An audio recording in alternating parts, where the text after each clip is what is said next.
হ্যাঁ বলাই বলো। হ্যাঁ গোবিন্দকে তো বহরমপুরে দেখেছি গাড়ি চালাতে। হ্যাঁ দেখেছি। তুমি ওর কাছে টাকা পাবা? আরে ও তো চিটার গো, তোমাকে টাকা দেবে? তা আমার তো মনে হয় না যে তোমাকে টাকা দেবে। ও মানিক দা, দাঁড়াও দাঁড়াও দাঁড়াও। আসো আসো। মানিক দা, গোবিন্দকে একবার ফোন করো তো। হ্যালো গোবিন্দ, কোথায় আছো? স্কয়ার ফিল্ডে? ঠিক আছে তুমি দাঁড়াও, আমি আসছি। আচ্ছা ঠিক আছে দাঁড়াও।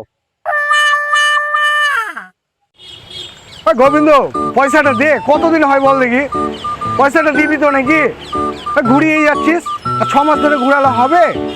দে পয়সাটা দে। কদিন পরে নিবি ভাই টাকাটা? লোন ছিল কালকে দিলাম, টাকা পয়সা তো নাই, দুদিন পরে নে, হবে না?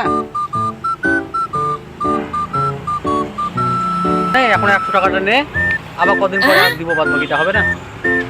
দেখ গোবিন্দ, আজ 100 টাকা দিলি, তোর কিস্তির আগে কিন্তু ভাই আমি কিস্তি ফিস্তি শুনবো না।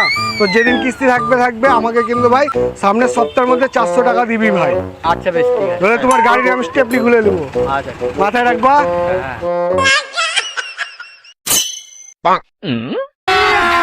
अभी मजा आएगा ना भिड़ो।